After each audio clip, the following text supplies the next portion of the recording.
女士，您是不是在找孩子？你是？我现在严重怀疑您所带的孩子跟您的关系。你说什么？我有些话想要问您。你没有这个权利吧？想玩这个吗？来，1、2、3，坐好坐好。你看，现在滑过去，好不好玩？来，下来，再玩一次。你为什么要每天把他反锁在房间里？为什么不让他与外界接触，甚至把他关在柜子里？什么柜子啊？你知道我的孩子在哪里啊？我警告你啊！如果我的孩子有个3长2短，我一定会找你拼命的。来，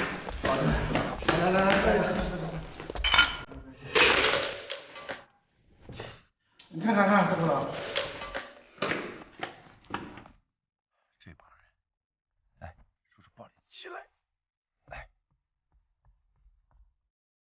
你呀，先在这儿等叔叔，叔叔去把那玻璃瓶收拾一下。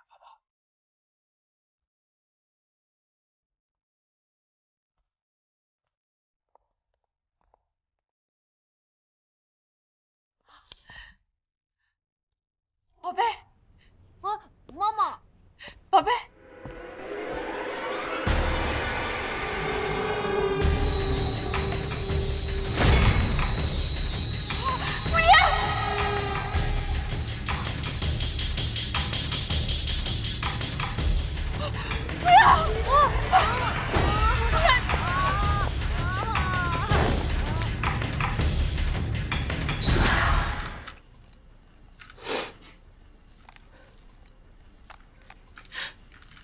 他有自闭症。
跟我隔了上万光年的距离。女士，我觉得以目前的状况来看，还是很有必要送他去特殊学校的。我正好有一个同学就是做特殊教育的，我可以去找他帮忙的。抱歉，我不能轻率的相信你所说的，也谢谢你们的帮助。可是女士，马总，这次事情我不追究你们酒店的责任，你就应该感到惋惜了。请您不要插手我的家务事，可以吗？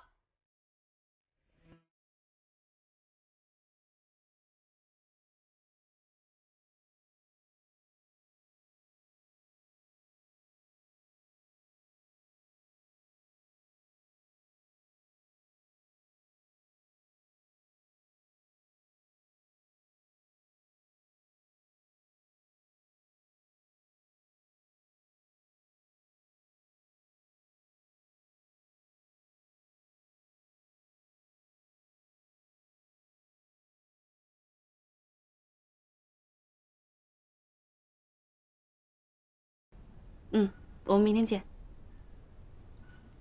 老板，我觉得不用多此一举了，他不是没闹事儿吗？等他走不就完了？您那也别管这事儿了，万一又惹出什么事儿来，咱可吃不了兜着走。不行，这件事情既然已经被我知道了，那我就不能不管。一个孩子自我封闭就已经够可怜了，还要强行和这个世界隔绝，我看不下去。我同意。你当然同意，他说什么你不同意？哦，你说什么呢？没事没事没事，还乱说呢干活去了干活去。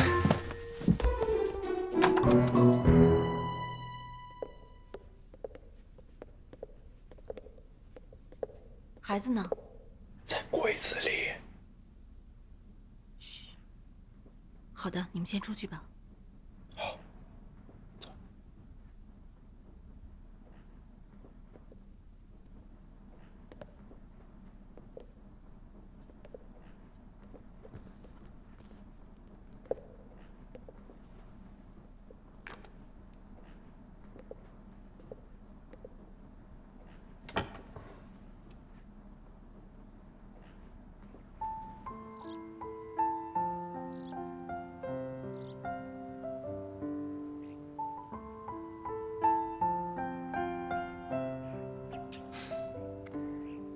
你小时候一定很好看吧？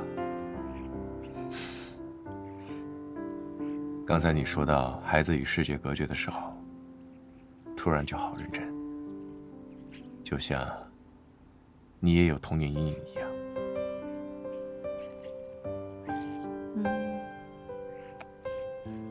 我也不知道，那算不算是童年阴影？不过我小时候真的很孤单，也很寂寞。那个时候妈妈很忙，总是把我一个人留在家里。有一天我偷偷跑出去玩，结果迷路了。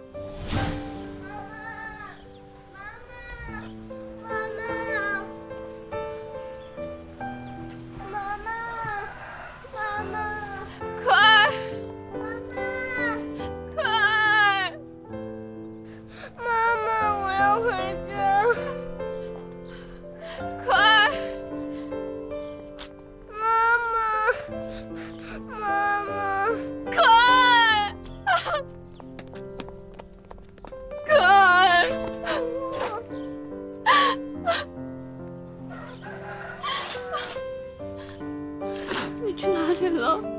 妈妈找不着你。答应妈妈，以后不许乱跑了，好不好？走，我们回家。走。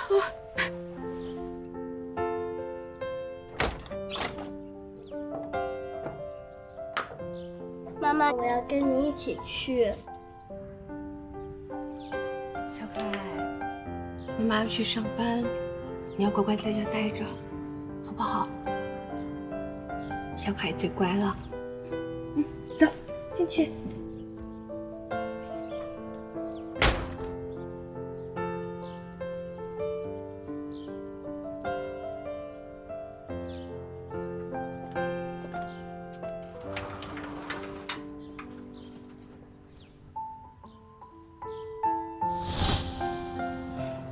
再后来妈妈出去加班，怕我又走丢了，就把我一个人反锁在家里。那个时候真的觉得很孤单，我常常一个人看着窗外的蓝天、白云，还有阳光。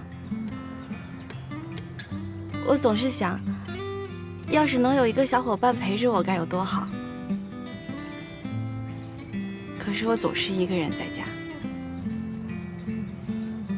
其实我特别想拥有一个无忧无虑又自由自在的童年。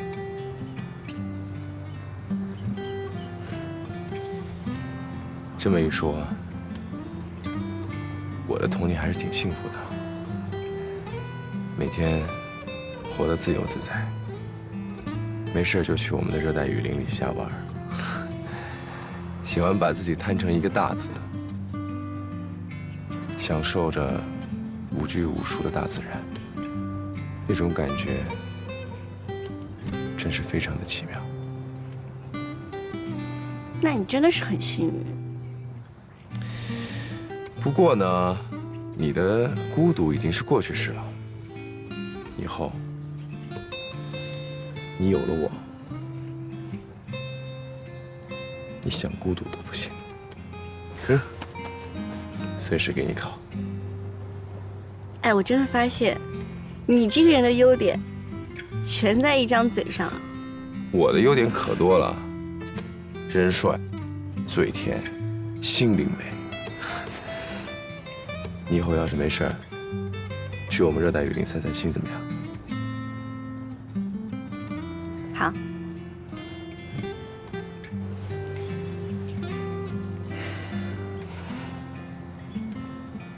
今天阳光真好。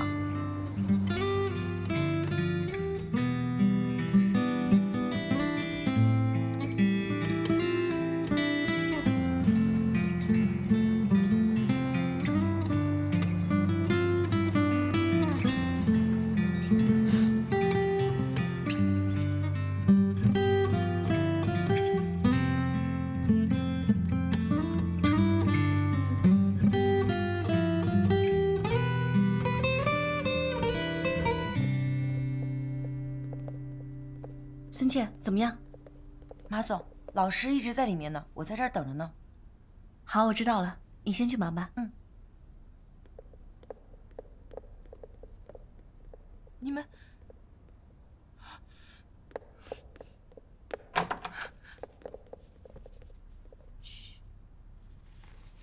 这是谁呢？妈妈哭。妈妈经常抱着你哭吗？妈妈不哭啊，不哭啊。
疏于陪伴孩子的话，其实是一种错误的观点。就好像是我们自闭症领域所提出来的关于冰箱母亲的概论，已经被学术界证明是一种谬误。所以我建议您可以多去看一些关于自闭症方面的书，这样可以多去了解您的孩子，也可以更好地了解您自己。老师，您说我是不是错了？我一直想把孩子像正常孩子一样培养。不管他是成为原来的样子，还是您不断地让他去适应新的生活，这都是需要你们父母去做的。但对于我来说，这是无解的。我的建议是顺其自然，加以引导。就好像是自闭症很多孩子都拥有独特的天赋，这些天赋就像超能力一样，他们都将会成为他们将来赖以生存的技能，他们都会受社会尊重的。其实他真的很聪明，各种复杂的拼图他都能很快的完成，就连夏雨欣给他的魔方，他都能够在很短的时间内就玩得很熟练。女士，我真的觉得像他这个年龄的孩子，开心才是最重要的。谢谢你们，我会尽自己最大的努力，给他一个舒适的空间。自闭症的孩子学会社交的能力是有可能的，但这要求他们从头开始学的东西，甚至要比常人学习的还要多。所以他们要求拥有独特的技能，而且也要求拥有独特的父母，也是强大的后盾。所以我建议您带他去一个特殊学校，给他一个舒适宽松的环境。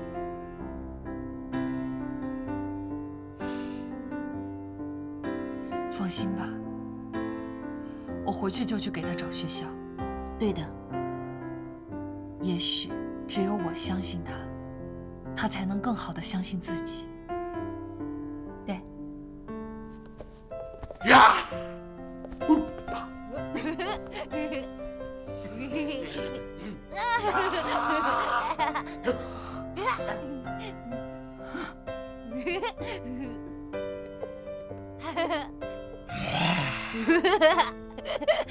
我是这个县长，你是谁？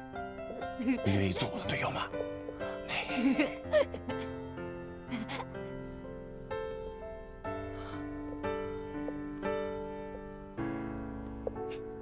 笑什么呀？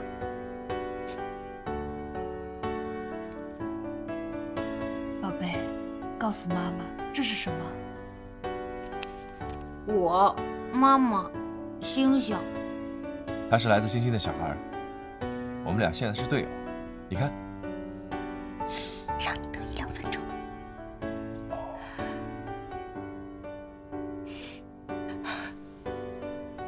宝贝，以后妈妈都会陪你看星星的。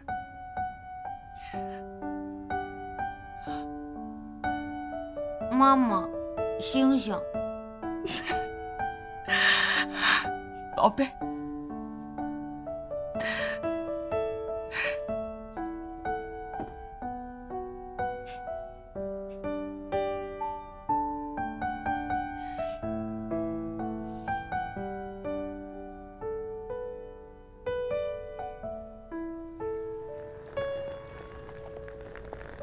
马总，您别送了，留步吧。别客气。这次的事情真的很谢谢你。你最应该谢的是你自己，你太辛苦了。以后的路还长，有什么需要我们帮忙的，可以随时来找我们。对，找我们就好了。谢谢。啊，对了，这个送给你。还有你喜欢的拼图。我们谢谢叔叔阿姨。谢谢。画。送给我们的吗？给你。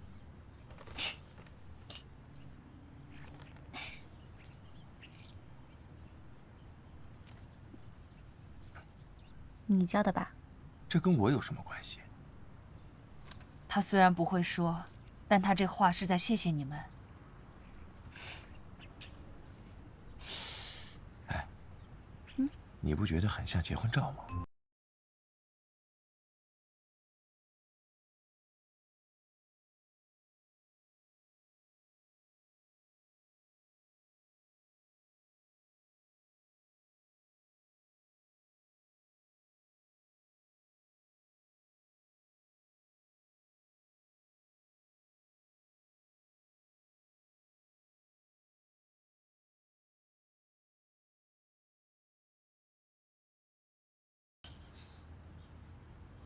超能力？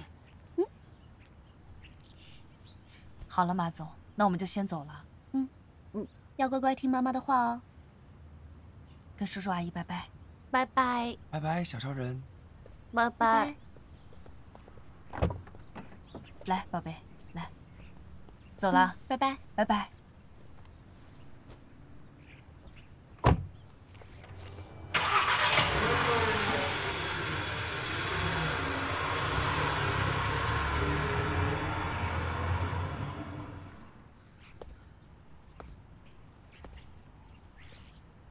你确定你没有骗我？老实说，上次是不是因为低血糖晕倒的？不知道你在说什么，当然是因为这个才晕倒的。你不会真的有超能力吧？你真应该好好去医院检查一下。我要是真有超能力啊，第一件事情就是把你踢出地球。我一定会查清楚到底是怎么回事的。夏一翔，可爱只能是我的。对了，赵总，之前你和马总让我负责应对夏后银行检查的事情，我在各个部门都审查了一遍，发现了一些问题。我正要跟你说这件事情，银行的审查已经告一段落，员工的评级也就跟着下来了。你在巡查时候的意见被马总作为重要的参考。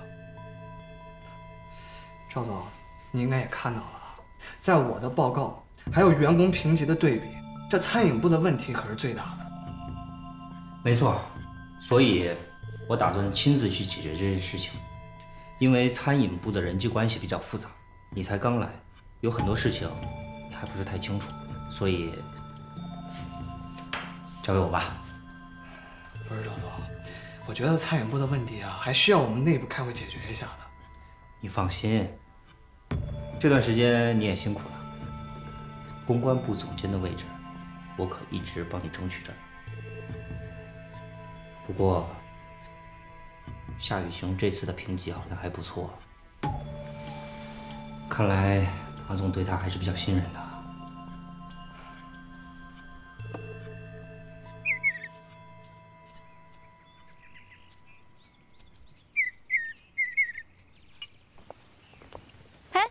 夏行，哎，马总，这么能喝，又喝了一瓶啊？拿着。你知道一瓶高档红酒和一瓶普通红酒相差多少吗？马总，你这太难为我了，我又不爱喝红酒。目前呢，你能在国内上看到的红酒大概有4种：国内地下厂商生产的假红酒，国内正规厂商生产的真红酒，以及原装进口红酒到了国内以后变成的散装、罐装红酒。还有就是真正的原装进口红酒，这每一种红酒的价格都相差很多。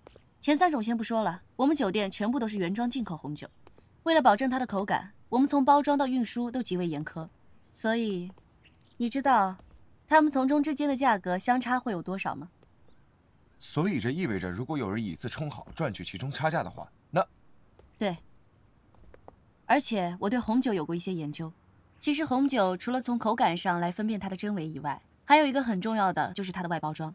就比如这个条形码，每一瓶原装进口的红酒背面都有一个国际条形码，每一个条形码的第1个数字都代表不同的国家。比如说，美国是0，法国是3，中国是6，智利是7，西班牙是8，澳大利亚是9，还有瓶身数字以及日期标签等一系列的东西。你是说我们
高总，不要有抵触情绪。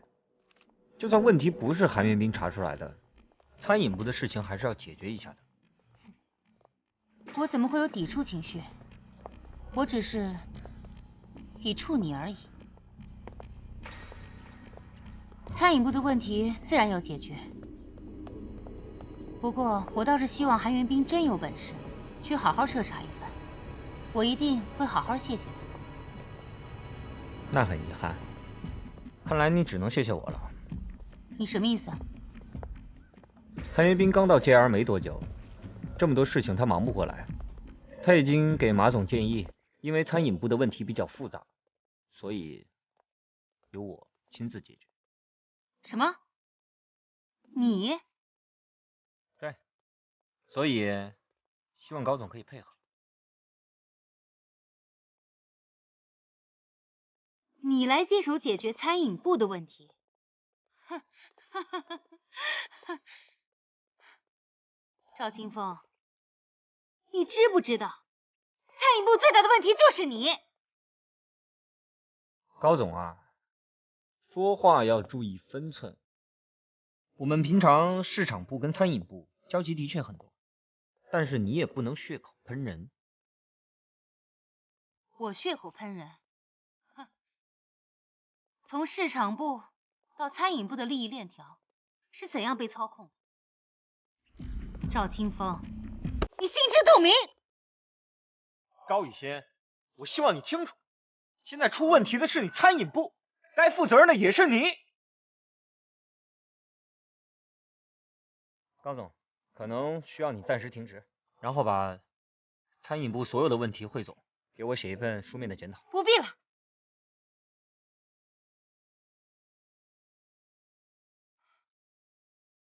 原本以为小马总来了会有所改善，没想到依然如此。赵清风，我告诉你，你真的不必大费苦心的想要除掉我，更不必停我的职。JR 变成今天这个样子，我也不抱什么希望。我辞职。那高总可得想清楚了。你放心，我想得很清楚，我立马就走。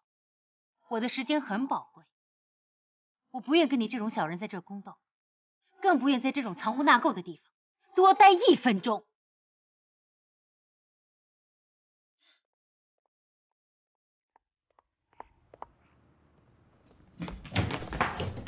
夏雨晴，哎，你怎么在这儿？我还以为是谁呢，原来是我们的 superstar。怎么了？今天没通告？少来啊！你是不是躲着我呢？怎么可能呢？那好啊，晚上陪我吃饭。吃饭？我说您能不能注意一下您的身份？你不怕传出绯闻什么的？我才不怕呢！怎么，你不愿意啊？哎，我可是听说你现在呢，正处于一个会不会被调回第1助理的关键时刻。怎么，要不要我给你加一条投诉啊？您别添乱了行吗？啊，大小姐，我去还不行吗？这就对了。哎呀，我跟你说啊，我呢也不是那蛮横不讲理的人，我其实是想提前给你庆祝一下。谢谢啊。晚上8点见，啊！哎，少干点活啊，别把自己给累着。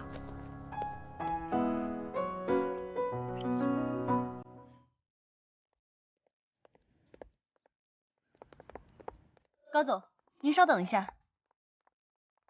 马总，您真的不用再说什么了，我不会再改变主意的。高总，马总，您知道的，在酒店大堂要发生什么事情的话，对酒店影响不好。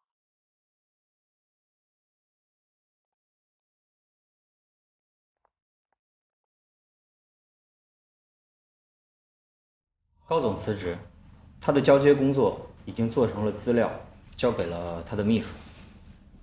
滕总，您觉得谁来接替他的位置比较合适？赵总，之前韩元斌来给我交接工作的时候，确实也说过，他刚来 JR， 所以需要您的协助。餐饮部一些重要的问题，我都交给您来解决。当时您也跟我沟通，说的是会先让高总提交一份申诉报告，所以我很奇怪，为什么他会突然离职呢？马总，您才刚来没多久，很多事情您还不太清楚。这个高总啊，平时工作的时候就马马虎虎，不求甚解，所以才导致餐饮部出现了这么多的漏洞。我呢，就是说了他2句，让他写一份申诉，为自己辩解，结果他就接受不了了，觉得这是挑战他的尊严。马总，高总的确是这样的人，平时就喜欢高高在上，受不得一点委屈。是啊，高总的脾气就是黑白太过于分明，跟他相处起来压力很大的。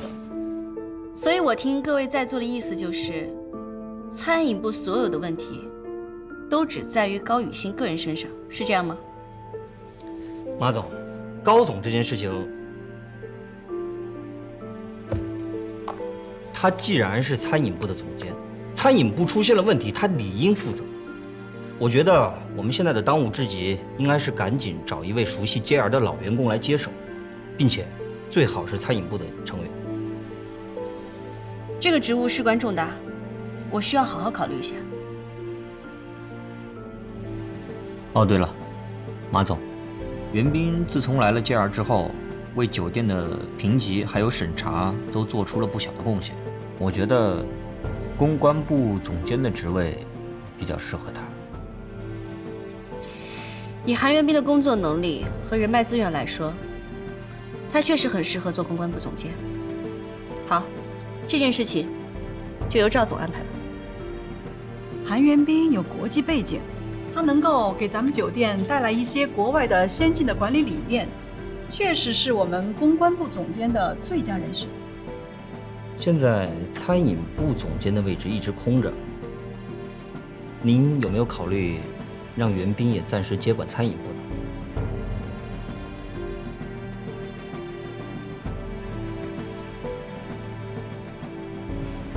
好吧，在我们找到合适的新任餐饮部总监之前，就先让新任的公关部总监韩元斌先生暂代这一职务吧。哎，没想到高总就这么走了。对啊，高总虽然平常看着严厉一些，但我就喜欢他直来直去、行侠仗义的性格。你们一个个声音都小一点。高总这事儿没那么简单，我不相信就韩元斌那一个报告啊，你怎么看？我没想法。夏哥，你怎么会没有想法呢？感觉酒店马上就要出大事了。是啊，感觉要出大事了。你们几个还在这议论呢？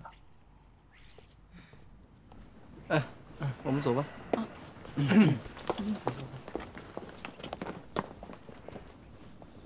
韩总现在是双料总监了，怎么着都有自己的办公室吧？有空来员工休息处。怎么，对我做总监有看法？那可不敢，只是高老大走了，这以后的餐饮服务可就堪忧了。哥，你不是马上做回马总的第一助理了吗？跟马总提提意见，不要让某些人居心叵测，钻了空子。恐怕这第一助理的位子啊，落不到你夏哥的头上了。你什么意思啊？我怕你着急啊，我就替你先问了马总。马总说暂时不考虑这个。对不起了啊，你只能空欢喜一场了。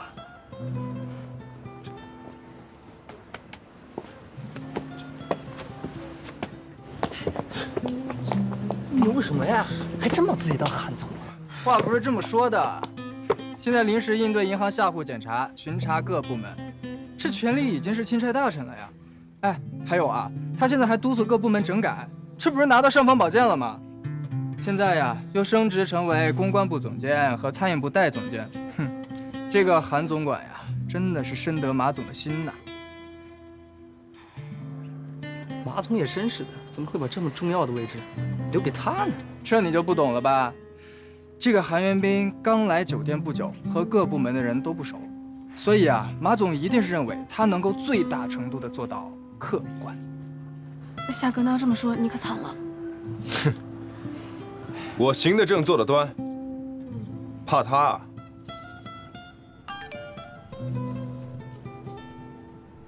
夏雨行，陪我出去一下。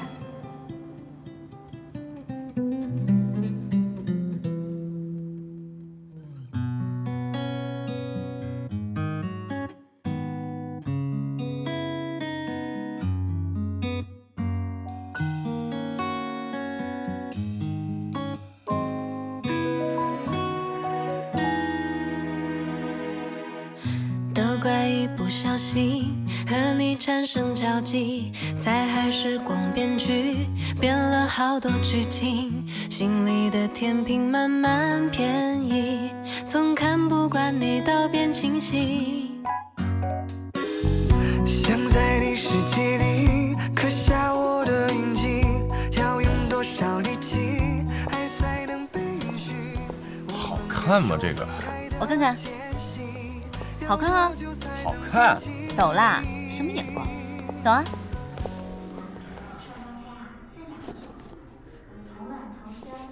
马总，看电影的时候吃爆米花。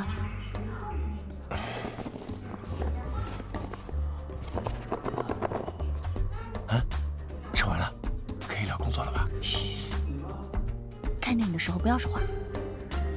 可是马总，你不……嘘，看电影别说话。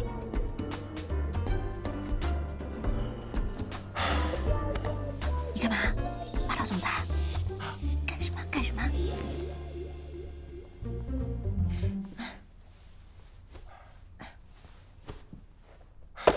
今天一天了，我一直在跟你聊工作的问题，你就一直打断我，一直不许我说话。你到底什么意思啊？我这几天呢，确实很累，也很辛苦。高总的事情也让我很心烦，所以我不想要一直聊工作。你呢，各项表现都这么好，都是 A+，我也带你买衣服、逛街、看电影了。你知道的，我要的并不是庆祝，只是我工作这么优秀，咱们俩的赌约是不是我赢了？问你呢？我问你个问题啊，你每天这么努力的工作，就只是为了赢这个赌约吗？那当然了，要不然还因为什么？你工作这么长时间，难道这份工作就没有给你带来任何的乐趣吗？乐趣？那当然是赢了之后的快感了。所以你一点都不喜欢这份工作，只是为了想要争这口气，我可以这么理解吗？当然不是了。那是什么？哎呦，你先别跟我说那么多，反正现在就是我赢了，你不许给我耍赖。可我认为我还没有输啊。你2个月的时间还没到。